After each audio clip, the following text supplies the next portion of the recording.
ونستعينه ونستغفره ونؤمن به ونتوكل عليه ونعوذ بالله من شرور أنفسنا ومن سيئات أعمالنا من يهده الله فلا مضل له ومن يضلله فلا هادي له وأشهد أن لا إله إلا الله وحده لا شريك له وأشهد أن سيدنا وسندنا ونبينا ومولانا محمدا عبده ورسوله صلى الله تعالى عليه وعلى آله وأصحابه وبارك وسلم تسليما كثيرا. أما بعد، عن الحسن رحمه الله تعالى أن يتيما كان يحضر طعام ابن عمر رضي الله تعالى عنهما فدعا بطعام ذات يوم فطلب يتيمه فلم يجده فجاء بعدما فرغ ابن عمر فدعا له ابن عمر بطعام ولم يكن عندهم فجاءه بسبيق وعسل فقال دونك هذا فوالله ما غبنت. يقول الحسن وابن عمر والله ما غبنت.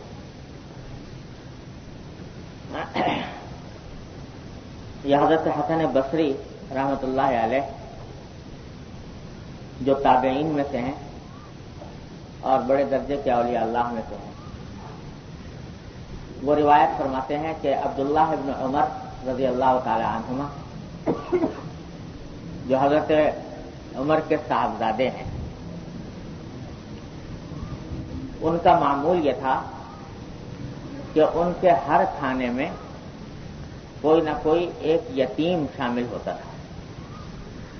ہر کھانے میں کوئی کھانا ایسا نہیں ہوتا تھا جس میں کوئی یتیم ان کے ساتھ موجود نہ ہو. اور حضرت عبداللہ بن عمر رضی اللہ تعالیٰ عنہ ان حضرات صحابہ کرام میں سے ہیں جن کا حال یہ تھا کہ جب کبھی رسول کریم صلی اللہ علیہ وسلم سے کسی عمل کی فضیلت سن لیتے کہ فلاں عمل یہ فضیلت رکھتا ہے، تو ان کی کوشش یہ ہوتی تھی کہ میں وہ عمل مجھ سے چھوٹنے نہ پائے. جو تو یہ سارے صحابہ کرام کا حال تھا رضی اللہ تعالیٰ عنہ مجمعین، لیکن عبداللہ بن عمر رضی اللہ تعالیٰ عنہ خاص طور پر اس کا اہتمام کرتے تھے کہ ہر وہ عمل جس کی کوئی فضیلت نبی کریم صلی اللہ علیہ وسلم نے بیان فرمائی اس کو اپنے معمول میں شامل کرنے کا اہتمام، چاہے وہ عمل نفلی ہی کیوں نہ ہو اور چاہے اس کی فضیلت تھوڑی سی بیان کی ہو نبی کریم صلی اللہ علیہ وسلم نے، لیکن یہ اہتمام کرتے تھے کہ کسی نہ کسی طرح وہ فضیلت مجھے حاصل ہو جائے. چنانچہ جو نفلی اعمال ہیں جن کے بارے میں حدیث میں آتا ہے کہ اس عمل کا یہ ثواب ہے، اس عمل کا یہ ثواب ہے، اس عمل کا یہ ثواب ہے، وہ سارے کے سارے ان کے معمول میں شامل ہوتے ہیں. ہم لوگوں کا حال تو یہ ہے کہ جب دیکھا کہ یہ نفلی ہے یعنی واجب نہیں ہے، فرض نہیں ہے، اگر نہیں کریں گے تو کوئی مواخذہ نہیں ہوگا، گرفت نہیں ہوگی، پوچھ نہیں ہوگی، تو اس کی اہمیت دل سے نکل جاتی ہے کہ بھائی کوئی فرض واجب تو ہے نہیں، چلو کیا نہیں کیا نہیں کیا. لیکن حضرات صحابہ کرام رضی اللہ تعالیٰ عنہ اجمعین کا معمول یہ تھا کہ وہ فرائض اور واجبات تو ادا کرتے ہی تھے لیکن نفلی اعمال کے سلسلے میں بھی بہت اہتمام کرتے کہ چھوٹنے نہ پائے. اور وجہ اس کی یہ ہے کہ وقال ہمارے حضرت والا حضرت ڈاکٹر صاحب رسول اللہ تعالیٰ سے فرمایا کرتے تھے کہ فرائض اور واجبات جو ہیں وہ تو اللہ تعالیٰ کی عظمت کا حق ہے، اللہ تعالیٰ کی تعظیم کا حق ہے، وہ تو انجام دینے ہی ہے، وہ انہوں نے ہمارے ذمے لازم کر دیے، ہم ان کے بندے ہیں، ہمارے ذمے واجب ہے کہ وہ کام کریں، تو یہ ان کی عظمت کا حق. اور نوافل اور فضائل اعمال جو ہیں یہ نبی کریم صلی اللہ علیہ وسلم کی محبت کا حق ہے، اللہ تبارک و تعالیٰ کی محبت کا حق. تو اللہ تبارک و تعالیٰ سے تعلق جو قائم رکھنا چاہتے ہو وہ کیا رسمی اور کھردرا اور خشک تعلق قائم رکھنا چاہتے ہو یا محبت کا رکھنا چاہتے ہو؟ اگر رسمی اور خشک تعلق قائم رکھنا ہے تو بے شک فرائض واجبات پہ اتباع کرو اور آگے بڑھنے کی ضرورت نہیں. لیکن اگر اللہ تبارک و تعالیٰ سے محبت کا تعلق ہے تو ان کی محبت کا تقاضا یہ ہے کہ جن اعمال سے بھی وہ خوش ہوتے ہیں اور جن کی انہوں نے کوئی فضیلت بیان فرمائی ہے، اس کے اوپر کوئی ثواب مرتب فرمایا ہے، اس کی طرف دوڑو.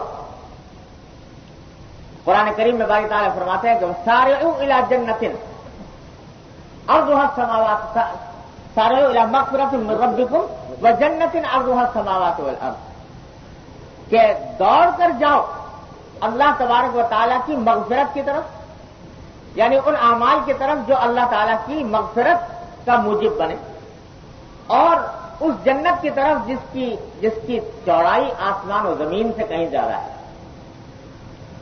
تو بات صرف فرائض و واجبات کی نہیں ہے، بلکہ کچھ آگے بھی چاہیے کہ اللہ تبارک و تعالیٰ کی محبت کا حق ادا کرے آدمی فضائل اعمال کو حاصل کر کے نفلی اعمال کو بجا لا کر. اس کی مثال یہ ہے کہ جیسے ایک باپ اور بیٹا ہے، باپ کے ذمے اپنی نابالغ اولاد کا نفقہ ہے، یہ واجب ہے. تو اگر کوئی باپ یہ کہے کہ بس میں تو نفقہ دیتا ہوں اس کو اور کھانے پینے کا انتظام کر دیا، لیکن نہ کبھی اس سے بولنا، نہ چالنا، نہ اس کی اور خبرگیری کرنا، نہ محبت کا اظہار کرنا، تو یہ کوئی باپ اس کو گوارا کرے گا؟ حالانکہ واجب تو ادا کر رہا ہے، جو فرض تھا وہ ادا کر رہا ہے، لیکن محبت کا حق ادا نہیں ہو رہا. تو یہ رسمی تعلق ہو گیا، کھردرا تعلق ہو گیا، اس میں کوئی لذت نہیں، اس میں کوئی مزہ نہیں. اور جس کو واقعی باپ کا کو تعلق ہے بیٹے سے، محبت ہے، تو وہ صرف یہ نہیں کہ روٹی کھلا دی، بلکہ اس کے ساتھ ساتھ اس کی خبرگیری بھی کرے گا، اس سے ہنسے گا، بولے گا بھی، اس کی دلجوئی بھی کرے گا، اس کے خوش طبعی بھی کرے گا. تو یہی معاملات نفلی اعمال کے ہیں. میرے والد ماجد قدس اللہ تعالیٰ سے وہ فرمایا کرتے تھے کہ اس معاملے میں بسا اوقات اہل علم کو بڑا دھوکہ ہو جاتا ہے. علم جو ہے وہ حجاب بن جاتا ہے. جس کو پتہ نہیں نا کہ کون سی چیز فرض ہے، کون سی واجب ہے، کون سی سنت ہے، کون سی مستحب ہے، اسے تو یہ سنا کہ یہ کام کیا جاتا ہے، وہ کرتا ہے. اور جب یہ پتہ لگ گیا کہ یہ فرض ہے، یہ واجب ہے، یہ سنت ہے، یہ مستحب ہے، اور اس کی تعریفیں بھی پتہ لگ گئی، تو اکثر جو علم حاصل ہونے کے بعد آدمی سوچتا ہے بھائی یہ کام کوئی فرض واجب تو ہے نا، تو اس واسطے نہ کیا تو کیا ہے، تو اس میں جی چرانے لگتا ہے. اب اس کا اندازہ یہ کرو کہ اگر کسی عام آدمی سے پوچھو کہ بھائی عشاء میں کتنی رکعتیں ہوتی ہیں، تو وہ 17 بتائے گا کہ 17 ہوتی ہیں، اور 17 ہی پڑھے گا. اور کسی عالم سے پوچھو کہ بھائی کتنی ہوتی ہے، تو وہ کہے گا 4 فرض ہیں اور 2 سنت ہیں اور 3 وتر ہیں اور 4 شروع کی نفلیں ہیں اور 2 بیچ کی نفلیں ہیں. تو نفل کا کیا مطلب ہے؟ نفل کا مطلب یہ ہے کہ پڑھو تو ثواب ہے، نہ پڑھو تو کوئی گناہ نہیں. تو چونکہ یہ سمجھ لیا کہ نفل ایسی چیز ہے کہ کرو تو ثواب، نہ کرو تو کوئی گناہ نہیں، تو چونکہ گناہ نہیں تو کیوں کریں؟ تو یہ علم بعض اوقات حجاب بن جاتا ہے، پردہ بن جاتا ہے. تو اس واسطے حالانکہ اگر ذرا سی عقل ہو تو آدمی یہ سوچے کہ کسی عمل میں جو کہ ثواب ہے اور چھوڑنے میں گناہ نہیں، تو اس عمل کو چھوڑنا ایسا ہے جیسے کہ کوئی شخص ہیرے جواہرات کے بدلے مٹی کنکر لے لے. بھائی وہ عمل کرتے تو ثواب ملتا، تو مطلب ہیرے جواہرات ملتے. اس نے کہا کہ نہیں، میں تو کیونکہ کوئی گناہ نہیں لہذا نہیں کرتا، تو یہ عمل اس نے ہیرے جواہرات چھوڑ دیے اور مٹی کنکر اختیار کر لی. تو فرمایا کہ یہ بعض اوقات علم حجاب بن جاتا ہے. حضرات صحابہ کرام رضی اللہ تعالیٰ عنہ اجمعین کا طریقہ یہ تھا کہ بھائی جس عمل میں اللہ کے رسول صلی اللہ علیہ وسلم نے کوئی فضیلت بیان فرمائی ہے، وہ تو اس کو چھوڑنا بڑی محرومی ہے. پہلے شاید حدیث آپ کے سامنے گزری تھی کہ حضرت ابو ہریرہ رضی اللہ تعالیٰ عنہ کی غالباً روایت ہے کہ انہوں نے یہ حدیث بیان کی کہ حضور اقدس صلی اللہ علیہ وسلم نے فرمایا کہ جو کوئی شخص جنازے کی کسی مسلمان کے جنازے کی نماز پڑھے تو اس کو ایک قیراط ملتا ہے. قیراط ایک پیمانہ ہوتا تھا چاندی کا اس زمانے میں, ایک قیراط ملتا ہے. اور جو اس نماز کے بعد جنازے کے ساتھ چلے تو 2 قیراط ملتے ہیں, اور اگر دفن میں بھی شریک ہو تو 3 قیراط ملتے ہیں اجر کے. تو حضرت عبداللہ بن عمر رضی اللہ عنہ کو جب عبداللہ بن عمر رضی اللہ عنہ جب ان کو خبر ملی کہ حضور اقدس صلی اللہ علیہ وسلم نے ایسا فرمایا, سنتے ہی بے ساختہ جو کلمہ زبان پر آیا وہ یہ تھا کہ افسوس ہم نے پہلے یہ حدیث نہ سنی اور نہ جانے کتنے قیراط ہم نے ضائع کر دی, کتنے قیراط ضائع کر دی. اب مفتی سے پوچھو تو وہ یہ کہے گا کہ نماز جنازہ میں شرکت کوئی فرض عین نہیں ہے, فرض کفایہ ہے. مطلب یہ کہ کچھ لوگ اگر نماز جنازہ پڑھ لیں تو باقی سب سے ادا ہو جاتی ہے, اور پیچھے چلنا اور جانا اور دفن میں شریک ہونا یہ تو بالکل ہی واجب ہی نہیں. تو اس واسطے اگر نہیں کیا تو کیا ہوا.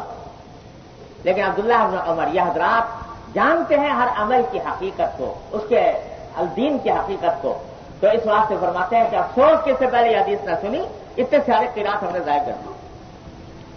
تو کوئی بھی نیک عمل جس کی توفیق ہو جائے اور جس کا موقع ہو, وہ چاہے کتنا ہی معمولی عمل نظر آتا ہو, اس کو چھوڑو مت, کر گزرو. کیا پتا اللہ تبارک و تعالیٰ اسی چھوٹے سے عمل کی بدولت ہماری آپ کی مغفرت فرمائے. اور نہ جانے کتنے واقعات ایسے ہیں کہ نفلی اعمال کی بدولت اللہ تعالیٰ نے مغفرت فرمائی, بیڑا پار ہو گیا. اس واسطے کسی بھی نفلی عمل کو معمولی سمجھ کر نہ چھوڑو.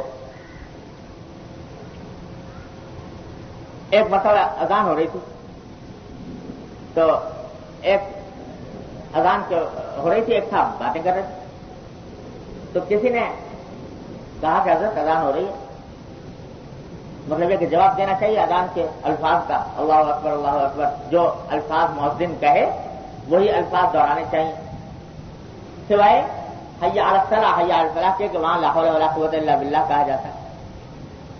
تو یہ صاحب جو تھے تھوڑا علم رکھتے تھے, تو انہوں نے کہا کہ جی ہاں پتہ ہے, کوئی فرض واجب نہیں ہے جواب دینا.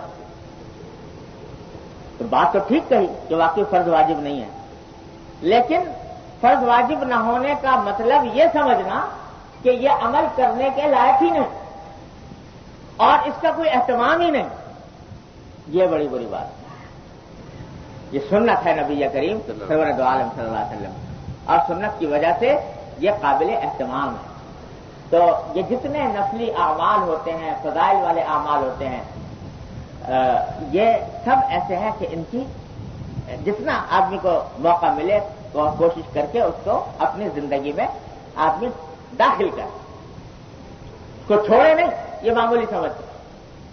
حدیث میں فرمایا نبی کریم صلی اللہ علیہ وسلم نے کہ لا تحقرن من المعروف شیئا, کسی بھی نیک عمل کو حقیر نہ سمجھو, معمولی ہی سا کیوں نہ ہو. جا رہے ہو راستے میں اور کوئی کانٹا پڑا ہوا ہے, اس کانٹے کو ہٹا دیا, یہ ایک نیکی ہے. اور حدیث میں نبی کریم صلی اللہ علیہ وسلم فرمایا کہ ایمان کے 70 سے زیادہ شعبے ہیں, اعلیٰ ترین شعبہ ہے توحید, کلمہ توحید و شہادت کا اقرار, اور ادنا شعبہ ہے راستے سے کسی تکلیف دہ چیز کو ہٹا دینا. تو یہ تکلیف دہ چیز کو, کانٹے کو ہٹا دیا, پتھر کو ہٹا دیا, یہ معمولی نیکی سمجھ کر مت چھوڑو. کچھ پتہ نہیں اللہ تبارک و تعالیٰ اسی عمل کی بدولت تمہاری مغفرت کرنا. عمل کی خاصیت کیا ہوتی ہے نیک عمل کی کہ ایک نیکی دوسری نیکی کی طرف کھینچتی ہے. ایک نیکی کرنے کی توفیق ہو گئی تو اللہ تعالیٰ اور نیکی کرنے کی توفیق عطا فرمائیں گے, اور عطا فرمائیں گے. نیکیوں کی طرف انسان بڑھتا چلا جائے گا. اور گناہ کا معاملہ یہ ہے کہ ایک گناہ دوسرے گناہ کو کھینچتا ہے. اللہ بچائے, ایک گناہ کر لیا, اس کے نتیجے میں دوسرے گناہ کی خواہش پیدا ہو رہی ہے اور اس کو کرنے کا. تو اس واسطے نہ انسان کو کوئی عمل حقیر سمجھ کر گناہ کا ارتکاب نہ کرے اور معمولی سمجھ کر کسی نیکی کو چھوڑے. اللہ کے صحابہ کرام رضی اللہ تعالیٰ عنہ اجمعین کا طریقہ یہی تھا. تو حضرت عبداللہ بن عمر رضی اللہ تعالیٰ عنہما نے حدیث سن لی تھی, نبی کریم سرور دو عالم صلی اللہ علیہ وسلم کی حدیث سن لی تھی کہ آپ نے فرمایا کہ انا وکافل الیتیم کہاتین یوم القیامہ, کہ میں یعنی حضور اقدس صلی اللہ علیہ وسلم, میں اور یتیم کی کفالت کرنے والا, جو آدمی کسی یتیم کی کفالت کرے, اس کی سرپرستی کرے, میں اور وہ یتیم کی کفالت کرنے والا قیامت کے دن اس طرح کھڑے ہوں گے, یعنی اتنے پاس ہوں گے دونوں. یتیم کی سرپرستی کرنے والا مجھ سے اتنا قریب ہوگا جنت میں جیسے یہ 2 انگلیاں قریب ہیں. یہ حدیث سن لی تھی نبی کریم صلی اللہ علیہ وسلم. تو اس حدیث کو سننے کے نتیجے میں یہ معمول بنا لیا زندگی بھر کا کہ میرے ہر کھانے میں کوئی یتیم شامل ہو, ہر دسترخوان پر کوئی یتیم بیٹھے گا. تو یہ معمول زندگی بھر کا تھا. تو اب یہ فرماتے ہیں حسن بصری رحمۃ اللہ علیہ کہ حضرت عبداللہ بن عمر کے ہر کھانے میں کوئی یتیم ہوا کرتا تھا. ایک مرتبہ گھر میں آئے, کھانا منگوایا تو آ گیا کھانا, لیکن جس یتیم کو مقرر کیا ہوا تھا کہ وہ ساتھ کھانا کھایا کرے وہ گھر میں ملا نہیں, پتہ نہیں کہیں نکل گیا تھا. تو اب کسی کو بھجوایا کہ بلاؤ, تلاش کرو کہاں ہے. تلاش کیا مگر نہیں ملا. اب زیادہ دیر انتظار کرنا مشکل تھا, تو اس واسطے اس روز بغیر اس یتیم کے کھانا کھا لیا. کھانا کھا چکے تو کافی دیر کے بعد وہ یتیم آیا گھر میں. اب جب گھر میں آیا تو حضرت اللہ بن عمر نے گھر والوں سے کہا کہ بھائی جو یہ آ گیا ہے اب اس کو کھانا کھلاؤ. تو گھر والوں نے بتایا کہ یہ کھانا تو ختم ہو گیا, اب کھانا ہے ہی نہیں. تو حضرت عبداللہ بن عمر رضی اللہ تعالیٰ عنہ نے, اب اس زمانے میں یہ ہوٹل نہیں ہوتے تھے کہ بھائی کھانا ختم ہو گیا تو لا ہوٹل سے منگا لو اور پکا پکایا کھانا مل جائے گا. تو وہاں یہ تو تھا نہیں. تو انہوں نے کہا کہ بھائی اچھا ایسا کرو کہ ستو منگاؤ اور شہد منگاؤ. ستو منگایا اور شہد منگایا. اور یہ ستو اور شہد جو ہے یہ اس زمانے میں اہل عرب کے ہاں بہت اعلیٰ قسم کی غذا سمجھی جاتی, جو بڑے امیر کبیر لوگ کھاتے تھے. تو ستو منگایا اور شہد منگایا اور لے جا کر اس یتیم کے سامنے رکھا کہ فرمایا کہ لو بھائی دونوں کہا تھا. اور ساتھ میں یہ بھی کہا واللہ ما غبنتا, کہ دیکھو بھائی اگرچہ تم اس وقت میرے ساتھ کھانے میں شامل نہیں ہوئے, لیکن اس کھانے میں شامل نہ ہونے کی وجہ سے تم کسی نقصان میں نہیں رہے. مطلب اور اس سے اچھا کھانا میسر آ گیا, جو کھانا میں کھا رہا تھا اس سے بہتر آ گیا, تو کسی نقصان میں نہیں رہے. حضرت حسن بصری رحمۃ اللہ علیہ فرماتے ہیں اس روایت کو نقل کرنے کے بعد کہ میں قسم کھا کر کہتا ہوں کہ حضرت عبداللہ بن عمر نے تو یہ کہا تھا اس یتیم سے کہ تم نقصان میں نہیں رہے. میں قسم کھا کر کہتا ہوں کہ عبداللہ بن عمر نقصان میں نہیں رہے, کہ انہوں نے اس یتیم کو اپنے سے بہتر کھانا پیش کیا اور کھانا کھلایا. تو بتلانا اس روایت سے امام بخاری رحمۃ اللہ علیہ اس حدیث کو لانے کی منشا یہ ہے کہ بھائی یہ کسی یتیم کی کفالت اور اس کی سرپرستی یہ بہت اللہ جل جلالہ کی بہت بڑی نعمت اور بڑی عظیم سعادت ہے. اور مسلمان کو کوشش کرنی چاہیے کہ یہ سعادت حاصل. پچھلی جمعہ کو حدیث سنائی تھی آپ کو کہ آپ نے فرمایا کہ جب تک کوئی کسی بیوہ کا یا یتیم کا کی نگرانی کرتا رہے تو اس کو مجاہد فی سبیل اللہ کا اجر ملتا ہے, اور اس شخص کا اجر ملتا ہے جو ساری رات عبادت کرے اور سارا دن روزہ رکھے. تو یہ اتنی عظیم سعادت ہے کہ ہر مسلمان کو حاصل کرنے کی فکر چاہیے. جہاں بھی اس کا موقع ملے اس کو غنیمت سمجھے. اللہ تعالیٰ ہم سب کو توفیق عطا فرمائے.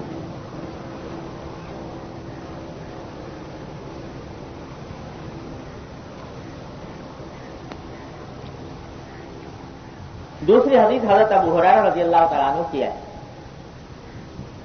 وہ روایت فرماتے ہیں کہ جناب رسول اللہ صلی اللہ علیہ وسلم نے ارشاد فرمایا کہ خیر بیت فی المسلمین بیت فیہ یتیم یحسن الیہ. مسلمانوں میں سب سے بہترین گھر وہ ہے، ذرا تعریف سن لیجئے، حضور اقدس صلی اللہ علیہ وسلم مسلمانوں کے تمام گھروں میں سب سے بہتر گھر کس کو قرار دے رہے ہیں؟ فرمایا کہ سب سے بہتر گھر وہ ہے مسلمانوں کا جس میں کوئی یتیم ہو، جس کے ساتھ حسن سلوک کیا جا رہا ہو، اچھا برتاؤ کیا جا رہا ہو۔ جس گھر میں ایسا یتیم ہو جس کے ساتھ اچھا برتاؤ کیا جا رہا ہو، وہ سارے مسلمانوں کے گھروں میں سب سے بہتر گھر ہے۔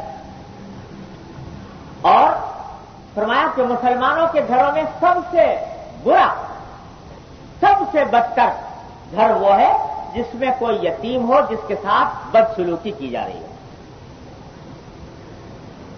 اچھا گھر تو وہ ہے جس میں حسن سلوک کیا جا رہا ہو، اور بدترین وہ ہے جس میں بدسلوکی کی جا رہی ہے۔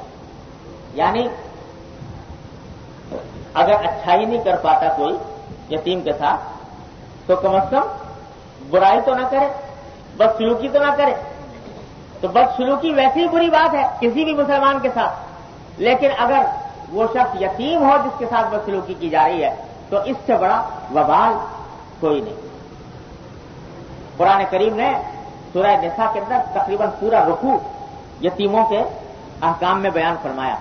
ان الذین یاکلون اموال الیتامی ظلما انما یاکلون فی بطونہم نارا وسیصلون سعیرا، کہ جو لوگ یتیموں کا مال ظلمن کھاتے ہیں وہ اپنے پیٹ میں انگارے آگ کے بھر رہے ہیں، اور یہاں دنیا میں بھر رہے ہیں اور آخرت میں مستقل طور پر جہنم میں جائیں گے۔ یہ قرآن کریم نے حکم بیان فرمایا۔ یتیم کے مال کھانے کے اوپر اتنی زبردست وعید بیان فرمائی، اور یہ مال یتیم کا کھانا بعض مرتبہ تو ہوتا ہے بالارادہ، جان بوجھ کر، خیانت کی نیت سے۔ اللہ تعالیٰ ہر مسلمان کو بچائے اس سے۔ لیکن یہ تو وہی لوگ کرتے ہیں جو بڑے بدسرشت قسم کے ہوتے ہیں، جو یتیم کا مال اس طرح جان بوجھ کر کھائیں۔ لیکن ایک یتیم کا مال کھانے کا ایسا طریقہ ہے جو غیر شعوری ہے،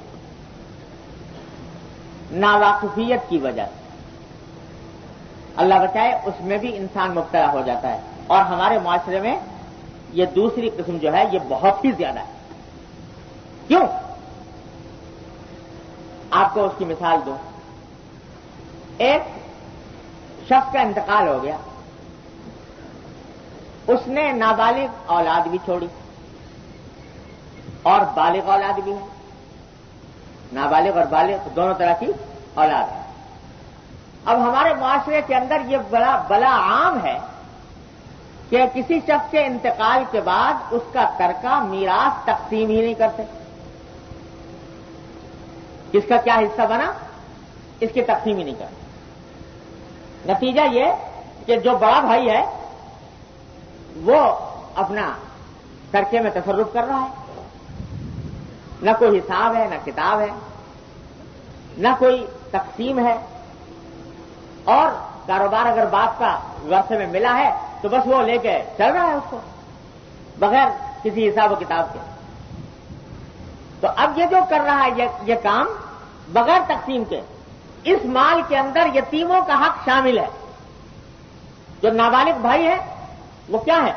یتیم ہے، اور ان کا حق شامل ہے کیونکہ وہ بھی مرحوم کے ترکے میں وہ بھی وارث ہے شرعاً۔ تو شریعت کا حکم یہ ہے کہ کسی شخص کے انتقال کے بعد فوراً پہلا کام یہ کرو کہ اس کی میراث تقسیم کر دو، میراث تقسیم کرو، اور میراث تقسیم کرنے کے نتیجے میں جو جو حصہ جس کا آتا ہے وہ ایک مرتبہ متعین ہو جائے۔ نابالغ کا حصہ الگ کر کے رکھ دو تاکہ جب بالغ ہو تو اس کے حوالے کیا جائے۔ اس میں کوئی تصرف کرنا اور اس کو اپنے تصرف پہ لانا یہ سب حرام ہے، اور یہ مال یتیم کا مال کھانے کے مرادف ہے جس پر زبردست وعید آئی ہے۔ اب ذرا سوچیے کہ ہمارے معاشرے میں کتنی یہ بلا پھیلی ہوئی ہے، میراث تقسیم ہی نہیں کرتے۔ مجھے یاد آیا کہ ہمارے والد صاحب کا جب انتقال ہوا تو ہمارے شیخ حضرت ڈاکٹر صاحب رضی اللہ تعالیٰ سے رہو تشریف لائے تعزیت کے لیے.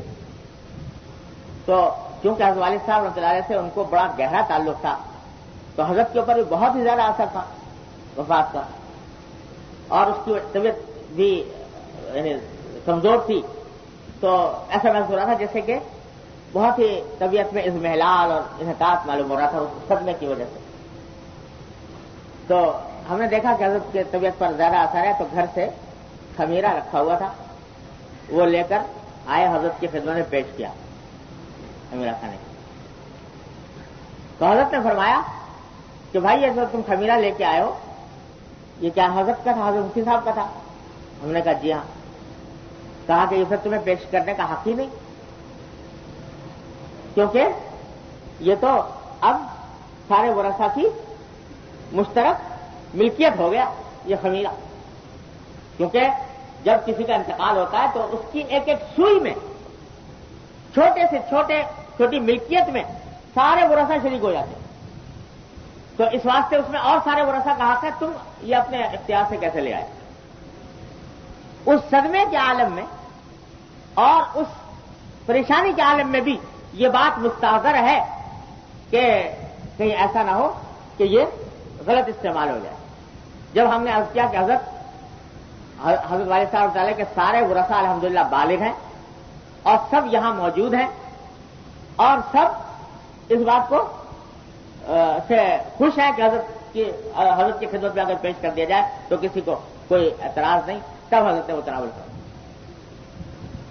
تو آپ یہ اندازہ لگائیے کہ کسی کا انتقال ہوتے ہی اس کی ساری املاک میں تمام ورثہ شریک ہو جاتے ہیں, اور اگر اس میں نابالغ اولاد بھی ہے شامل تو یہ کسی طرح بھی حلال نہیں کہ اس کو کسی ایسے کام میں صرف کیا جائے جو ان کے مفاد کے خلاف ہو. یہ جو ہمارے معاشرے میں ایک رواج ہے کہ انتقال کے بعد لازمی طور پر دعوت کرنا ضروری ہے. تیسرے دن تیجا ہوگا اور اس تیجے میں دعوت ہوگی, پلاؤ کھائیں گے, احباب فاتحہ ہوگا, یہ لازمی ہے. اور اگر یہ نہ ہو تو گویا ماتھے پر کلنک کا ٹیکا لگ گیا اور نہ کر گئے معاشرے میں. یہ دعوت ہونی ضروری ہے. شامیانے لگیں گے, کرسیاں آئیں گی, دیگیں پکیں گی اور سارے جو امیر کبیر لوگ بیٹھ کے کھانا کھائیں گے. اور یہ کہاں سے ہو رہا ہے؟ یہ مرحوم کے ترکے سے, جس میں نابالغوں کا حق ہے. نابالغوں کا حق ہے. وہ نابالغ کون ہے؟ یتیم ہے. تو ان یتیموں کا مال سب بڑے بڑے مالدار بیٹھ کے کھا رہے ہیں.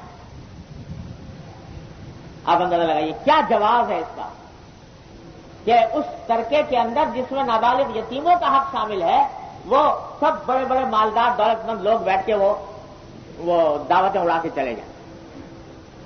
اول تو یہ تیسرے دن یہ لازمی سمجھنا غلط بات. نہ اس کا ثبوت قرآن میں, نہ سنت میں, نہ نبی کریم صلی اللہ علیہ وسلم کی سنت میں, نہ آپ کے صحابہ کرام کے تعامل میں. وہاں تو الٹا یہ ہوتا تھا کہ جس کے یہاں انتقال ہو تو وہاں کھانا بھیجا جاتا تھا کہ بھائی اس کے یہاں صدمہ ہو گیا ہے تاکہ اس کے گھر کھانا بھیج دو. لیکن وہ خود دعوت کرے لوگوں کی تو اس کا کوئی تصور نہ حضور افضل صلی اللہ علیہ وسلم کی حیات طیبہ میں, صحابہ کرام کے, نہ تابعین کے, تابعین. یہ اول تو یہ رسم ہی خود گھڑ لی. اور اگر رسم کرنی تھی تو بھائی اپنے پیسے سے کرو, لیکن ترکے سے اور میراث سے یہ کام ہو رہا ہے. بہت سی جگہوں پر ایسا ہوتا ہے کہ صاحب میراث اس لیے تقسیم نہیں کی کہ مرحوم کے ایصال ثواب کی خاطر 10واں کریں گے, پھر 20واں کریں گے, پھر 40واں کریں گے, پھر ہر سال برسی منایا کریں گے. کیونکہ برسی جو پہ منانے پر خرچہ ہوتا ہے تو وہ ترکہ جو ہے اس کام کے لیے رکھا ہے کہ وہ اس سے برسی منائی جائے گی اور اس میں دعوتیں ہوں گی اور اس سے ایصال ثواب ہوگا مرحوم کو. اللہ تبارک و تعالیٰ نے قرآن میں پورا ایک رکن نازل کیا کہ کسی کے مرنے کے بعد اس کے ترکے کے ساتھ کیا معاملہ کیا جائے, کس کو کتنا حصہ دیا جائے. اور حضور اکرم صلی اللہ علیہ وسلم نے تاکید فرمائی کہ جلد از جلد اس فریضے سے سبکدوش ہو جاؤ. لیکن یہ ہے کہ صاحب اپنی طرف سے گھڑ لیا کہ صاحب یہ برسی بنائی جائے گی، لہذا اس کے لیے پیسہ اٹھا کے رکھ لیا. تو یہ دعوتیں جو ہو رہی ہیں نا اس طریقے سے جس میں نابالغ یتیموں کا مال شامل ہے. یہ جو کھانا کھا رہے ہیں یہ ان الذین یاکلون اموال الیتامی ظلما میں داخل ہے کہ یتیموں کا مال ظلمن کھا رہے ہیں. اور قرآن کہتا ہے کہ جو یتیموں کا مال ظلمن کھائے وہ اپنے پیٹ میں انگارے آگ کے بھر رہا ہے. تو میں جو ابھی کہہ رہا تھا کہ بعض مطلب تو آدمی جان بوجھ کے کرتا ہے، جان بوجھ کے تو کوئی بہت ہی بدتینت قسم کا آدمی ہوگا جو کرے گا، لیکن یہ کام وہ ہے جو بغیر سمجھے لا علمی میں اور جہالت کی وجہ سے اس گناہ میں مبتلا ہو رہا ہے. نابالغ بچوں کا تو یہاں تک ہے کہ بھائی جب ترکہ ہے ان کو اٹھا کے رکھ دو اور اس کے بعد اس میں تصرف نہ کرو سوائے ان کے مفاد کی خاطر. جو کچھ ان کے اوپر خرچ کرنا ہو، ان کے کھانے پر، ان کے کپڑوں پر، ٹھیک ہے وہ تو کر لو، لیکن اس کو کسی اور مصرف میں نہ لاؤ. اور یہاں اس کا کوئی لحاظ ہی نہیں. ذرا آپ نظر دوڑا کے دیکھو اپنے معاشرے میں کتنے لوگ ہیں جو میراث تقسیم کرتے اور اس وقت میراث تقسیم نہیں کرتے، اور ایک آدمی یا دو آدمی بلکہ برا سمجھتے ہیں. اگر کوئی کہا کہ میراث تقسیم کرو تو کہتے جی ابھی مرحوم کا کفن تو میلا ہوا نہیں اور ابھی حصے بکھرے کرنے کی پڑ گئی. وہ حصے بکھرے در حقیقت اللہ کا حکم ہے کہ کیے جائیں، اور اس وقت نہ کرنے کا نتیجہ یہ ہے کہ جب وقت گزر جاتا ہے اور کافی زمانہ گزر جاتا ہے اب دل میں خیال پیدا ہوتا ہے کہ بھائی دیکھو یہ تو ساری ہمارے ترکے پر اس شخص نے تسلط جما لیا اور اس نے جانے کتنا کھا گیا اور کتنا پی گیا. اس کے نتیجے میں لڑائیاں ہوتی ہیں، جھگڑے ہوتے ہیں، پھر مقدمات تک نوبت پہنچتی ہے. معاملہ اتنا الجھ جاتا ہے کہ ڈور سلجھائے نہیں جا سلجھتی بعد میں. لیکن اس واسطے کے وقت کے اوپر یہ کام نہیں کیا. اللہ تبارک و تعالیٰ نے اللہ کے رسول صلی اللہ علیہ وسلم نے یہ حکم دیا کہ فوراً یہ کام کرو. اور چاہے چلو تقسیم کی فرض کرو اگر فوری طور سے جلدی کرنا مشکل ہو تو کم از کم حساب کر کے رکھ لو کہ فلاں کا اتنا حصہ، فلاں کا اتنا حصہ، فلاں کا اتنا حصہ. اور اس کے حساب سے پھر آئندہ اگر کوئی مثلا چھوٹی اولاد ہے وہ کاروبار سنبھال نہیں سکتی، بڑا سنبھال رہا ہے تو کوئی معاہدہ لکھ لو کہ بھائی وہ آئندہ یہ سنبھالے گا سب کی طرف سے کاروبار، لیکن سب کے اتنے اتنے حصے ہیں اس میں، اور جو آدمی کام کر رہا ہے اس کے کام کرنے کی وجہ سے اس کا اتنا حصہ زیادہ ہے. کچھ ایک بات طے تو کرو. ویسے ہی الٹپ چلتا رہتا ہے معاملہ سالہ سال، اور اس کے بعد پھر جب حساب فہمی کی نوبت آتی ہے تو پریشانی اٹھانی پڑتی ہے. تو بھائی یہ جو حدیث میں فرمایا کہ سب سے بدترین گھر وہ ہے جس میں کسی یتیم کے ساتھ بدسلوکی کی جا رہی ہو. تو جس گھر کے اندر نابالغ اولاد کا، نابالغ یتیموں کا مال جو ہے وہ بغیر تقسیم کیے ہوئے اس طرح کھایا جا رہا ہو، وہ اس حدیث کا مصداق ہے. الیاذ باللہ العلی. کیونکہ یتیموں کے مال کے ساتھ ناانصافی ہو رہی. تو بھائی یہ مسئلہ خود بھی سمجھنے کی ضرورت ہے اور اس کو پھیلانے اور پہنچانے کی ضرورت ہے کہ اس میں کبھی نہیں شرمانا چاہیے. جو ہی کسی کا وفات ہو، انتقال ہو، تو اس کے ترکے کی صحیح مناسب تقسیم جو شریعت کے مطابق ہے وہ فوری طور سے عمل میں لائی جائے. اس کے بغیر ذرا نہیں. میرے والد ماجد صلی اللہ تعالیٰ صدر اللہ تعالیٰ کے درجات بلند فرمائیں، وہ اتنا اہتمام اس کا فرماتے تھے کہ آخر دور میں ایک کمرے کے اندر محصور ہو گئے تھے اور چارپائی، ایک ہی چارپائی تھی، اسی کے اوپر دن رات رہتے، اسی پر سارے کام ہوتے تھے، تعلیم، تصنیف، ساری دنیا کے کام اسی پر کرتے تھے. تو فرماتے تھے کہ میں اس بات کا اہتمام کرتا ہوں کہ اس کمرے میں کوئی باہر کی چیز آ کر زیادہ دیر نہ رہے. کوئی برتن اگر آ گئے جلدی واپس کرو، مدرسے سے کوئی کتاب منگائی ہے فوراً واپس کرو. کیوں؟ اس واسطے کہ میں نے اپنے وصیت نامے میں لکھا ہوا ہے کہ میں نے اور سارے گھر کا سامان جو ہے وہ تو اپنی اہلیہ کو ہبہ کر دیا، اور اس کمرے کی جو املاک ہیں وہ میری ملکیت ہے، اس کمرے کا جو سامان. تو کہیں ایسا نہ ہو کہ میرا انتقال اس حالت میں ہو جائے کہ کوئی باہر کی چیز کمرے میں آئی ہوئی ہو اور اس وصیت نامے کے اندر یہ لکھا ہوا ہو کہ یہ میری ملکیت ہے، تو لوگ میری ملکیت سمجھ کر اس کو ترکے کا حصہ بنا لیں. اس لیے اہتمام کرتا ہوں کہ جلدی سے جلدی باہر نکلتا. یہ اللہ تبارک و تعالیٰ کا حکم ہے, یہ نبی کریم صلی اللہ علیہ وسلم کی سنت ہے, اور اس کی کہ اپنی املاک کا حساب بالکل واضح ہو, متمیز ہو, ممتاز ہو, جو چیز ہو صاف ستھری ہو, کوئی ابہام نہ ہو, کوئی پیچیدگی نہ باقی رہے. ہر آدمی کو یہ کام کرنا چاہیے. اللہ تعالیٰ ہم سب کو توفیق عطا فرمائے. لا الہ الا اللہ. اگلی روایت ہے حضرت عبد الرحمن ابن ابزا رضی اللہ تعالی عنہ فرماتے ہیں کہ حضرت داؤد علیہ السلام نے فرمایا. حضرت داؤد علیہ السلام جلیل القدر پیغمبروں میں سے ہیں, اور ان پیغمبروں میں سے ہیں جن کو اللہ تبارک و تعالی نے بیک وقت نبوت بھی عطا فرمائی اور بادشاہت بھی عطا فرمائی. اس سے پہلے انبیاء علیہ السلام کوئی نبی بادشاہ نہیں ہوا. داؤد علیہ السلام سے پہلے داؤد علیہ السلام کو اللہ تعالیٰ نے نبوت بھی عطا کا اجماع ہو گیا, اتفاق, اور بادشاہت بھی عطا فرمائی. تو اللہ تعالیٰ نے ان کے اوپر آسمانی صحیفہ زبور نازل فرمایا. وہ زبور جو تھی وہ بڑی عجیب و غریب حکمتوں اور نصیحتوں پر مشتمل کتاب تھی.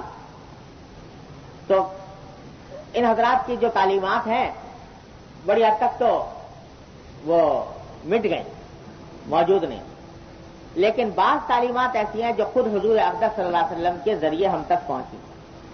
کبھی آپ نے ذکر فرمایا کہ فلاں نبی نے یہ ارشاد فرمایا ہے.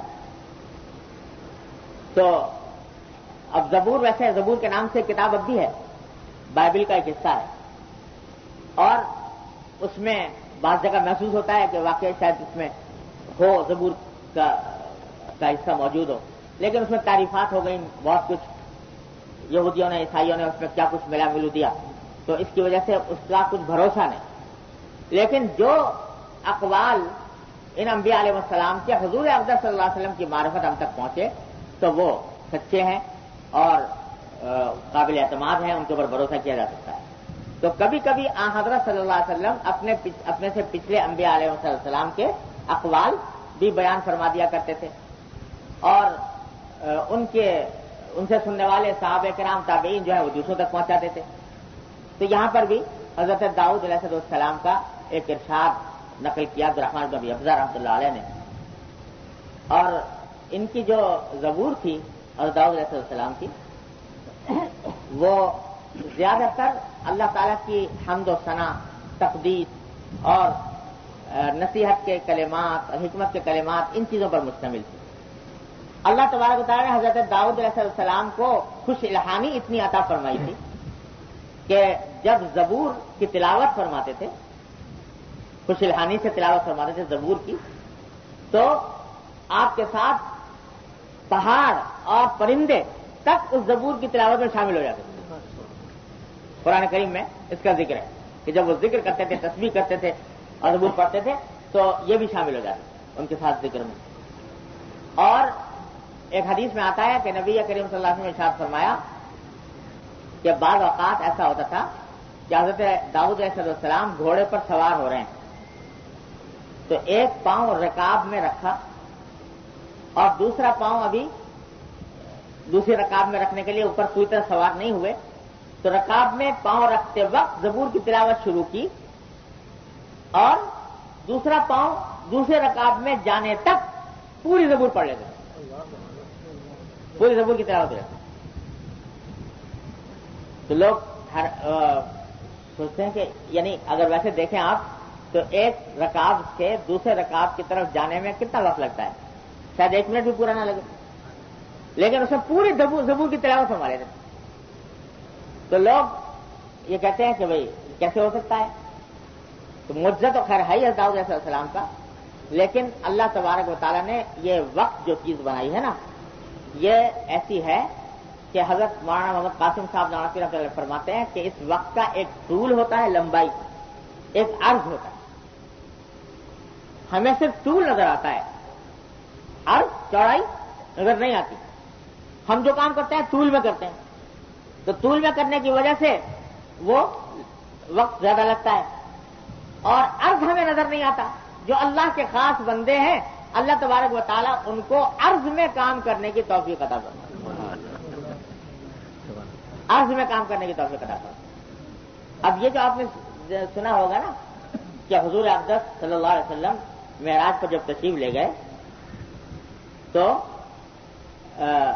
ایک رات میں مکہ مکرمہ سے بیت المقدس اور بیت المقدس سے ساتوں آسمان، عرش اور کرسی اور خراجہ نے کہا تھا، پھر وہاں سے واپس تشریف لانا اور پھر بیت المقدس میں امامت کرنا، پھر وہاں سے مکہ مکرمہ تشریف لانا.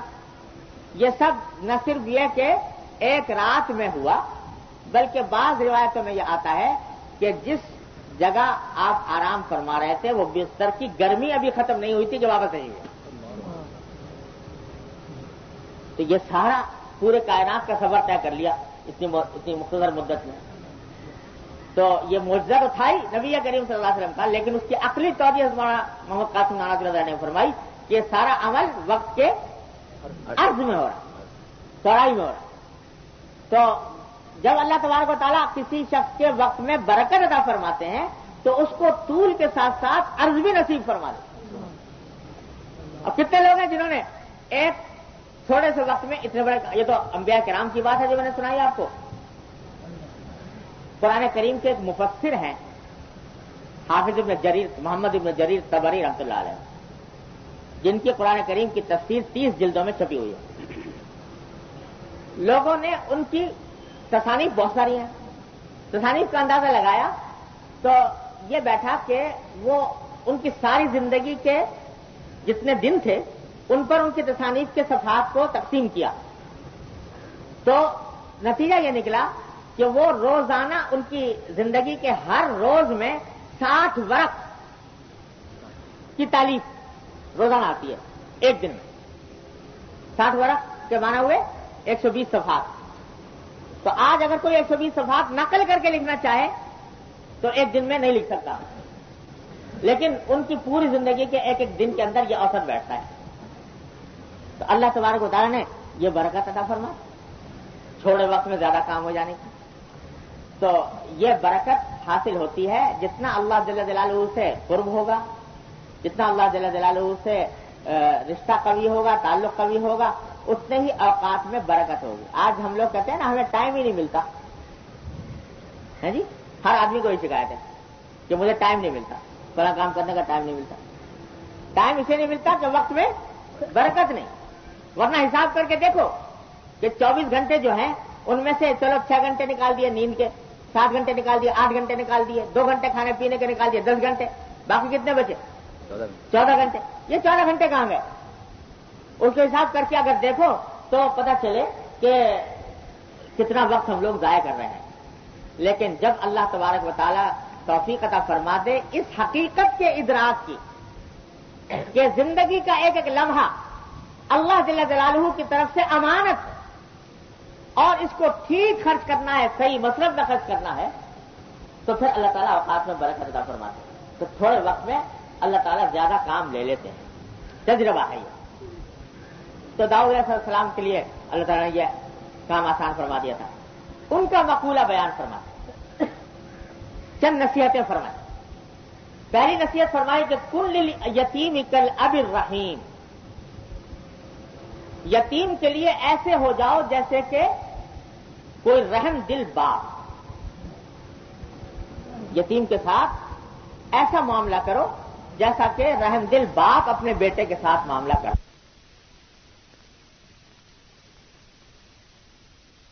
تو یوں سمجھ لو کہ میں اس کا باپ ہوں اور اس کے ساتھ اسی محبت اور شفقت سے پیش آؤ جو باپ پیش آتا. ایک نصیحت تو یہ فرمائی. دوسری نصیحت یہ فرمائی کہ وَاعْلَمْ أَنَّكَ كَمَا تَزْرَعُ كَذَلِكَ تَحْصِدُ، کہ یاد رکھو کہ تم جیسا بو گے ویسا ہی کاٹو گے. یعنی اللہ تبارک و تعالیٰ نے اس عالم کو اسباب و مسببات کا عالم بنایا ہے. جیسا عمل کرو گے ویسا ہی اس کا نتیجہ پاؤ گے دنیا میں بھی اور آخرت میں بھی۔ تو جیسا بو گے ویسا کاٹو گے۔ اگر تم نے مرچیں بوئی ہیں تو اس مرچوں کے بونے سے آم حاصل نہیں ہو سکتا، مرچیں ہی ملیں گی۔ اور اگر پھل اچھا بویا ہے تو اچھا ہی کاٹو گے، اچھا ہی ملے گا۔ تو اسی طرح اعمال کا حال ہے کہ اگر تم نے اعمال یہاں پر دنیا میں اچھے کیے ہیں تو آخرت میں ان کا پھل میٹھا ملے گا، اچھا ملے گا۔ اور اگر تم نے اعمال یہاں پر خراب کیا ہے تو وہاں پر کھیتی ویسی تیار ہوگی۔ اللہ تعالیٰ مسلمان کو بچائے۔ دوسری نصیحت یہ فرمائی، تو خلاصہ یہ نکلا اس نصیحت کا کہ جب بھی کوئی کام کر رہے ہو تو پہلے سوچ لو کہ یہ میں ایک بیج ڈال رہا ہوں آخرت کے لیے، کیونکہ فرمایا گیا کہ الدنیا مزرعۃ الآخرہ، دنیا آخرت کی کھیتی ہے۔ جو کچھ بھی عمل کر رہے ہو وہ یہاں پر بیج ڈال رہے ہو اور اس کا پھل ملنے والا ہے آخرت میں۔ تو دیکھ لو کہ بیج کیسا ڈال رہے ہو، اچھا ڈال رہا ہو یا برا ڈال رہا ہو، سوچ لو۔ ساری خرابی یہاں سے ہوتی ہے کہ ہم لوگوں کے قلوب پر غفلت کے پردے پڑے ہوئے، کام کرتے جا رہے ہیں ادھا دھند، یہ فکر نہیں، یہ خیال نہیں کہ جو کام کرنے جا رہا ہوں اس کا نتیجہ کیا ہونے والا، بس ایک رو ہے جس میں چلے جا رہے ہیں، ایک دوڑ ہے جس میں مخلوق لگی ہوئی ہے۔ حضرت داؤد علیہ السلام توجہ یہ دلانا چاہتے ہیں کہ اس دوڑ کے اندر ذرا سا ایک لمحے کے لیے رک جاؤ اور جو عمل کرنے جا رہے ہو پہلے ذرا سوچ لو، دل میں یہ خیال پیدا کر لو کہ یہ عمل جو کرنے جا رہا ہوں یہ فائدہ مند ہے یا نقصان دہ ہے، آخرت میں اس کا نتیجہ کیا ملنے والا ہے۔ یہ بات اگر پیدا ہو جائے مجھ میں اور آپ میں تو سارے دلدر دور ہو جائیں، سارے گناہ ختم ہو جائیں اور آخرت بن جائے۔ لیکن خرابی یہاں سے ہے کہ ہم لوگ اپنے کام کرتے وقت اس بات کا دھیان نہیں کرتے کہ یہ کام مفید ہے یا مضر ہے۔ حضرت حکیم الامت قدس اللہ تعالیٰ سرہ نے فرمایا کہ 100 نسخوں کا ایک نسخہ یہ ہے، اصلاح کے لیے 100 نسخوں کا ایک نسخہ یہ ہے کہ ہر کام کو کرنے سے پہلے سوچ لو، ذرا سا سوچ لو کہ یہ کام فائدہ مند ہے یا نقصان دہ ہے، دنیا کے اعتبار سے اور آخرت کے اعتبار سے۔ اگر فائدہ مند ہے تو کرو، اگر نقصان دہ ہے تو چھوڑ دو، بس یہ کام کر لیا تو ہو گئی اصلاح۔ لیکن یہ اس وقت ہے جبکہ ذرا سی دل میں خلش پیدا ہو جائے۔ ہمارے والا نے فرمایا کرتے تھے کہ تقویٰ نام ہے خلش کا، دل میں کھٹک پیدا ہو جانے کا، یہ کام جو کرنے جا رہا ہوں کروں کہ نہ کروں، یہ کھٹک جو یہ نام ہے اس کا، یہ ہے تقویٰ۔ تقویٰ اسی کو کہتے ہیں کہ آدمی کے دل میں یہ کھٹک پیدا ہو جائے، یہ کام کرنے جا رہا ہوں تو کروں کہ نہ کروں۔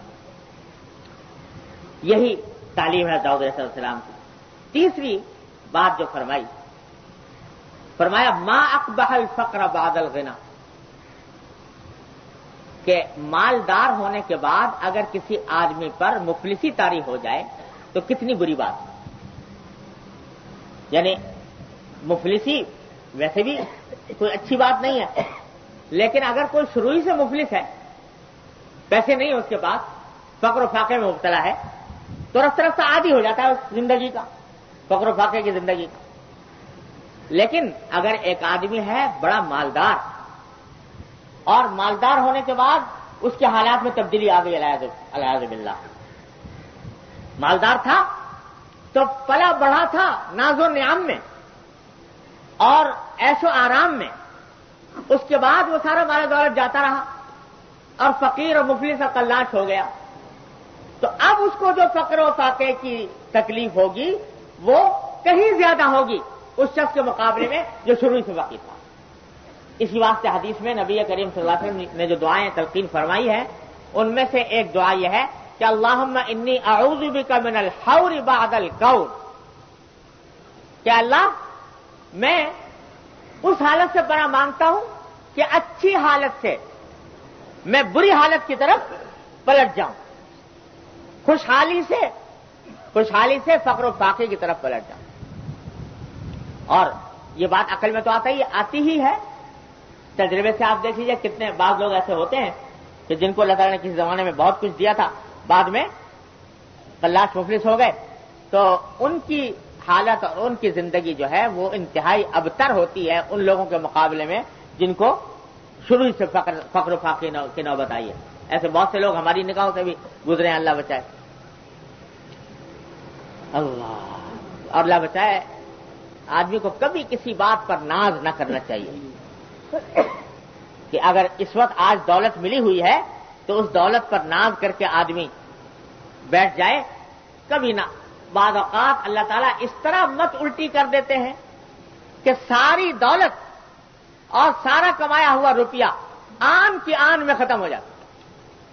میرے والد ماجد رحمۃ اللہ علیہ قصہ سنایا کرتے تھے. ڈھاکہ میں ایک بازار ہے بیگم بازار کے نام, بیگم بازار کہلاتا ہے. تو وہ بیگم بازار اس لیے کہلاتا ہے کہ وہاں ایک نواب صاحب رہا کرتے تھے. نواب تھے اور جائیداد اور بینک بیلنس اور روپیہ اور پیسہ اور کوٹھیاں اور کیا کچھ, نوکر چاکر. ان کا ہو گیا انتقال. تو ان میں انتقال کے بعد ایک بیٹا تھا ایک بیٹی تھی ان کے وارث. ساری جائیداد کے وہ وارث بنے, دولت کے ڈھیر. تو ہوا یہ کہ ایک مرتبہ جو صاحبزادی تھی ان کو کپڑے کی حاجت تھی, ریشمی کپڑے کی. تو کسی دکاندار کو بلا لیا کہ بھائی تم اپنے ہاں کے تھان اٹھا لاؤ ذرا دیکھیں کون سا کپڑا. وہ تھان اٹھا کے لے آیا. کوئی کپڑا جو پسند آیا تو کہا کہ یہ کاٹ دو اتنا کپڑا. وہ جو اس نے کاٹا کپڑا تو کیسی لگا کیسے پھاڑتے ہیں نا, وہ جو پھاڑا تو اس پھاڑنے کی جو آواز آئی وہ صاحبزادی کو پسند آ گئی. یہ آواز بڑی دلکش آواز ہے, صاحبزادی کو پسند آ گئی. تو اب جناب اس نے کہا بھائی ایک اور پھاڑو. تو اس نے پھر دوسرا پھاڑا. اس سے آواز سے لطف اندوز ہوتی رہی, یہاں تک کہ اب ان کا مشغلہ یہ ہو گیا کہ صبح شام وہ تھان منگواتی اور اس کو پھڑواتی تاکہ اس کی آواز سے لطف اندوز ہو. یہ تو بیٹی صاحبہ کا ہوا. تو بیٹے صاحب جو تھے وہ صاحبزادے وہ کہیں بیٹھے تھے تو کہیں وہ یہ ماچس کی تلی ہوتی ہے نا, تو وہ ماچس کو رگڑنے سے, تلی کو رگڑنے سے جو آگ نکلتی ہے, تو جب آگ نکلتی ہے تو اس میں سے ایک بو بھی ہوتی ہے, وہ رگڑنے کی ایک بو پیدا ہوتی ہے. وہ صاحبزادے کو پسند آ گئی کہ یہ بو بڑی مزیدار ہے. تو ان کا مشغلہ یہ ہو گیا کہ وہ ماچسوں کے ڈھیر آ رہے ہیں اور وہ تیلیاں نکالی جا رہی ہیں اور اس کی بو سونگ کر خوش ہو رہے ہیں. تو صاحبزادی اپنے کپڑے پھڑوا رہی ہیں اور صاحبزادے جو ہیں وہ ماچس جلوا رہے ہیں.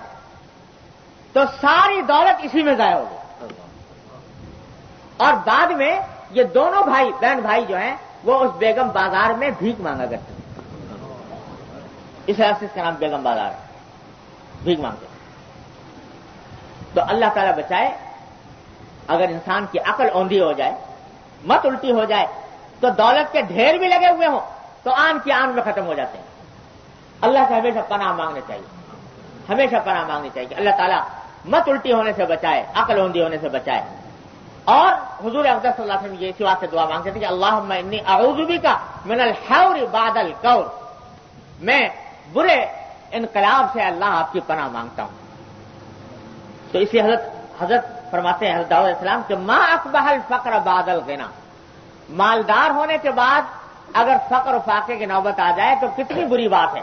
لیکن ساتھ فرمایا واکثر من ذلک او اقبح من ذلک الضلالۃ بعد الہدی, کہا کہ غنا کے بعد, مالداری کے بعد فقر آ جائے بہت بری بات ہے, لیکن اس سے بھی بری بات یہ ہے کہ ایک انسان سیدھے سادے ہدایت کے راستے پر تھا, اللہ بچائے گمراہی کے راستے پر پڑ گیا, گمراہی کے راستے پر پڑ گیا. اس سے یہ اور زیادہ خراب بات ہے, یہ اس سے کہیں زیادہ. کیوں؟ اس لیے کہ اس کا نتیجہ تو صرف دنیا تک محدود رہے گا نا فقر و فاقے کا, اور اللہ بچائے اگر ہدایت سے گمراہ ہو گیا تو اس کا نتیجہ آخرت تک جائے گا. آخرت جو ابدی زندگی ہے وہ خراب ہوگی. العیاذ باللہ, اللہ تعالیٰ ہر مسلمان کو محفوظ رکھے. تو تنبیہ یہ فرما دی کہ اگر آج اللہ تبارک و تعالیٰ نے ہدایت عطا فرمائی ہوئی ہے, عقیدے کی ہدایت, عمل کی ہدایت, سوچ کی ہدایت اللہ تعالیٰ نے عطا فرمائی ہوئی ہے، تو بھائی ناز نہ کرو، ناز نہ کرو، بلکہ اللہ تعالیٰ سے پناہ مانگ کہ اللہ یہ اس ہدایت پر برقرار رکھیے مرتے دم تک، خاتمہ ایمان پر فرمائیے، ورنہ انسان کی عقل کو اوندھا ہوتے دیر نہیں لگتی۔ بڑے بڑے اللہ بچائے اہل علم اور اہل تقویٰ کہلانے والے لوگ، اللہ بچائے جب عقل اوندھی ہوئی تو گمراہی کے راستے پر پڑ گئے، انجام خراب ہوا۔ تو اس واسطے کبھی آدمی اپنی کسی نیکی پر اترائے نہیں، کبھی اپنی کسی نیکی پر تکبر نہ کرے، کبھی اس پر ناز نہ کرے، اللہ تبارک و تعالیٰ سے پناہ مانگتا رہے کہ اللہ مجھے سیدھے راستے پر رکھے۔ یہ جو صبح شام دعا منگوائی جا رہی ہے نا نماز میں، 5 وقت دعا مانگو، اہدنا الصراط المستقیم، اہدنا الصراط المستقیم۔ ارے بھائی ایک مرتبہ ہو گئی، صراط مستقیم پہ آ گئے، ایمان آ گیا، الحمدللہ نماز پڑھ رہے ہیں، لیکن کہتے پھر کرو اہدنا الصراط المستقیم، پھر کرو اہدنا الصراط المستقیم۔ کیوں؟ اس واسطے کہ ابھی تو ہو صراط مستقیم پر، لیکن کیا پتا کس وقت شیطان بہکا دے، کیا پتا کس وقت نفس ورغلا دے۔ تو اللہ تعالیٰ کی پناہ مانگو کہ اے اللہ آپ نے اپنے فضل و کرم سے یہ صراط مستقیم عطا فرمائی ہے، اے اللہ اس پر باقی رکھیے اور اسی پر موت عطا فرمائیے۔ یہ مانگتے رہو، 5 وقت اس واسطے منگوا رہے ہیں، اہدنا الصراط المستقیم، اہدنا الصراط المستقیم، صراط مستقیم مانگتے رہو، کہیں ایسا نہ ہو کہ بھٹک جائے۔ لہذا وہ جو بزرگوں نے کہا کہ کرتا رہے اور ڈرتا رہے، کرتا بھی رہے اور ڈرتا بھی رہے کہ کہیں ایسا نہ ہو کہ توفیق سلب ہو جائے، الیاذ باللہ، الیاذ باللہ، توفیق سلب ہو جائے۔ اور یہ ناشکری سے ہوتی ہے، اللہ بچائے۔ اگر آدمی ناشکری میں مبتلا ہو جائے اللہ تعالیٰ کی، تو پھر بعض اوقات یہ توفیق سلب ہو جائے، اللہ بچائے، اللہ بچائے۔ تو اس واسطے داؤد السلام فرماتے ہیں کہ اس بات سے پناہ مانگو، تکبر سے بچو، ناز سے بچو، خود پسندی سے بچو، اترانے سے بچو۔ جس وقت کبھی دل میں یہ خیال پیدا ہو کہ بھئی میں نے تو بڑا نیک کام کر لیا، یہی وہ خطرناک گھڑی ہے جس میں انسان کے دل میں عجب آ جاتا ہے اور شیطان ورغلا دیتا ہے۔ تو علاج کیا ہے اس کا؟ اللہ تعالیٰ نے علاج بھی آسان بتایا، کوئی مشکل کام نہیں ہے۔ علاج یہ ہے، میرے حضرت فرماتے تھے کہ علاج یہ ہے کہ جب کبھی اس قسم کا خیال آئے فوراً شکر ادا کرو اللہ تبارک، اے اللہ آپ کا شکر ہے کہ آپ نے اس عمل کی توفیق عطا فرمائی۔ شکر کے کیا معنی؟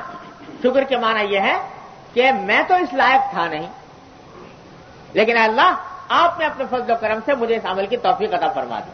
تو جب یہ کہہ دیا کہ شکر ادا کیا، الحمدللہ کہا، اللہ کا شکر ادا کیا، تو معنی یہ کہ تکبر کی جڑ تو وہیں کٹ گئی کہ میرے بس کا کام نہیں تھا، اے اللہ آپ نے۔ حضور اقدس صلی اللہ علیہ وسلم نے یہ تلقین فرمائی، فواللہ لولا اللہ ما اهتدینا ولا تصدقنا ولا صلینا، یہ کہ اللہ اگر آپ نہ ہوتے، آپ کی توفیق نہ ہوتی تو ہم کبھی ہدایت حاصل نہ کرتے اور نہ ہم نماز پڑھ سکتے، نہ صدقہ دے سکتے، جو کچھ ہے آپ کی توفیق سے۔ تو یہ کہہ دو گے تو انشاءاللہ عجب کی، ناز کی، اترانے کی جڑ کٹ جائے گی، اور کبھی بھی اپنی کسی نیکی کی وجہ سے کسی دوسرے کو حقیر نہ سمجھو کہ میں تو یہ نیکی کر رہا ہوں اور یہ نہیں کرتا لہذا یہ حقیر ہے، کبھی حقیر نہ سمجھو۔ کیا پتا اللہ تعالیٰ کے نزدیک اس کا کون سا عمل تمہارے اعمال سے زیادہ مقبول ہو جائے۔ اس واسطے اس سے پناہ مانگو، جب یہ کرتے رہو گے تو انشاءاللہ باقی رہو گے اور انشاءاللہ خطرہ ٹل جائے گا کہ آدمی کو ہدایت کے بعد گمراہی کا خطرہ ٹل جائے گا۔ اللہ تعالیٰ کا شکر ادا کرتے رہو، تواضع اختیار کرو، تکبر سے بچو، عجب سے بچو، اور اللہ تعالیٰ کا شکر ادا کرتے رہو، تو انشاءاللہ پھر اللہ میاں کو کوئی عداوت تھوڑی ہے کہ اچھے خاصے راستے میں بھٹکا دیں گے خامخواہ۔ ما یفعل اللہ بعذابکم ان شکرتم وآمنتم، اللہ تعالیٰ فرماتا ہے اللہ تعالیٰ تمہیں عذاب دے کے کیا کرے گا اگر تم شکر گزار رہو اور ایمان پر رہو۔ یہ الفاظ قرآن کے ما یفعل اللہ بعذابکم، اللہ تعالیٰ تمہیں عذاب دے کے کیا کرے گا اگر تم شکر گزار رہو اور ایمان پر رہو۔ اللہ تعالیٰ ہمیں ان دونوں کی توفیق عطا فرمائے، تو پھر انشاءاللہ کوئی خطرہ نہیں۔ لیکن تنبیہ اس لیے فرما دی کہ کہیں ایسا نہ ہو شیطان یہ بہکا دیتا ہے کہ بھئی تو بڑا اونچا پہنچ گیا، اور اس کی وجہ سے مخلوق کی حقارت دل میں آ جاتی ہے، تو یہ انسان کو لے ڈوبتی ہے۔ اس لیے داؤد علیہ السلام نے تنبیہ فرما دی۔ آگے فرمایا چوتھی نصیحت فرمائی کہ وَإِذَا وَعَدتَّ صَاحِبَكَ فَأَنجِزْ لَهُ مَا وَعَدتَّ، جب اپنے کسی ساتھی سے کوئی وعدہ کرو تو اس وعدے کو پورا کرو۔ فَإِن لَّا تَفْعَلْ، اگر ایسا نہ کرو گے تو یورث بینک و بینہ عداوہ، تو اس کا نتیجہ یہ ہوگا کہ تمہارے اور اس کے درمیان عداوت پیدا ہو جائے۔ اگر وعدے کو پورا نہ کیا تم نے اور یہی اپنا وتیرہ بنائے رکھا وعدہ خلافی، تو بالآخر یہ عداوتیں پیدا کرے گا، یہ وعدہ خلافی عداوتیں پیدا کرے گی۔ تو وعدے کو پورا کرنے کی تاکید فرمائی داؤد علیہ السلام نے۔ حضور اقدس صلی اللہ علیہ وسلم نے بھی بارہا اس کی تاکید فرمائی ہے، اور فرمایا کہ یہ نفاق کی علامت ہے کہ آدمی کسی سے وعدہ کرے اور وعدے کو پورا نہ کرے۔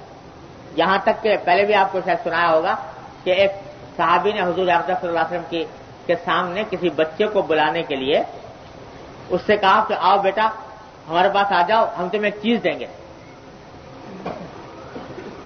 تو وہ آ گیا، تو حضور اقدس صلی اللہ علیہ وسلم نے پوچھا صحابی سے کہ جو تم نے کہا تھا کہ آؤ چیز دیں گے، تو واقعی کچھ چیز دینے کی نیت تھی، ایسے جھوٹ موٹ بلا لیا تھا؟